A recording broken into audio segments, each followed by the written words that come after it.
classifying solids. Okay, so in this one, we're just going to classify them by what are they named. So we have quite a few different solids that we've dealt with over the last few weeks in pretty much all the classes. So we just want to go through and rename them. So if we, and I'm hoping at this point we all can recognize a cube pretty easily. So a cube just means it has a square base. So the bottom here that's in gray and the top are squares, and it's a prism, meaning that it's three-dimensional, has height. So we have a square base, and then also the face is the same height as the square is long and wide. So that makes it a cube. So all the edges are the same length. So figure C here is our cube, which figure shows a rectangular pyramid. So when we're talking about pyramids or prisms, the word before it describes what the bases are. So the shapes that are parallel, and sometimes they go side to side like in figure A. Sometimes they're actually stood up, like down here. These prisms are stood up, and so are the pyramids. Oh, and I was saying parallel bases. A pyramid doesn't have parallel bases. A pyramid just has a base.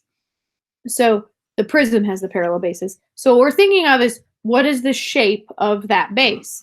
If it's a rectangle, we call it a rectangular prism. If it's a cube, we call it, so if it's a square, we call it a cube. Just kind of the idea there. If it's got a triangular base, we call it a triangular prism. And then pyramid, same thing. If it's a rectangle on the bottom, rectangular pyramid. If it's a square, we call it a square pyramid. If it's a triangle, we call it a triangular pyramid. So those ones aren't terribly creative. And then we have a cone, and it just looks like an upside down ice cream cone. So hopefully we can remember that one. Cylinder it has two circular bases, so a top and a bottom, and then basically a tube. So think of like a tube or a can, something along those lines. A sphere, which is just a ball. That's the idea of a sphere. So these are our solids that take up space. What I can do here, whoops. What did I do there? I booted myself into another meeting. That's interesting. I want to go like this, and I'm going to steal this page here. So these are the notes that we should be taking on this page. So we should have these written down in our notepad. I am going to put them right over here in my notes page. I'm going to bring this back up. So there we go. I took my notes. Here they are. So now I can match up my solids to one of these. So we're either going to have a prism, a pyramid, or we're going to have a curved surface solid. So curved means we have a circular base, like a cone or a cylinder, or we just have a very curved figure where we have a circular centerpiece here, and then the whole piece around it is curved. So let's go ahead and click start. Start classifying these guys. Okay, so figure. So we can go through and we can actually classify these out loud, or we can just read the questions, because that might be a little quicker. So which figure shows a rectangular prism? So if we come over here, rectangular prism means that it has a rectangular bottom and top.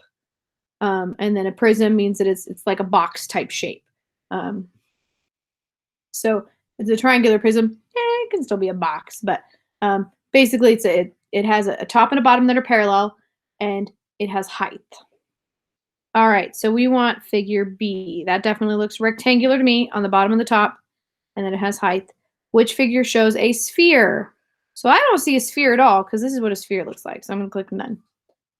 Which figure shows a square pyramid? So remember, pyramid, we're just looking at the base. That's literally how we describe it. So square pyramid means that we have a square base. So that looks like figure A. Check. All right, let's keep going. Which figure shows a triangular pyramid? So pyramid means that it comes to a point and it has a triangular base, because it says triangular pyramid. So that would be figure C. Which figure shows a rectangular prism? So this one is kind of on its side. It's like if we had a box that was laying down, we took it and we kind of stood it up on its side. So they're showing you the bases that they want you to focus on are the gray, the left and the right. So those are rectangles, and then it has height in between. Again, if we laid it down, that would be more accurate for height, but that's the idea here. So we want figure A. And which figure shows a cone? I don't see a cone at all here, so I'm going to click none. Check. Next. Okay, so which figure shows a rectangular prism? So we've already gone over rectangular prism. So it means that it has a rectangular bottom and top, or if it's sideways, right and left, just they're showing you which sides they want you to look at for the bases. And then it has some kind of height to it. So that is figure A. Which figure shows a cylinder? Well, this is what a cylinder looks like. It looks like a tube or a can. None of those look like that, so none. Which figure shows a rectangular pyramid? So remember, pyramid means that they come to a point, and the word before pyramid describes the base. So C has a rectangular base, and it is a pyramid, so figure C. Check. All right, we finished another one.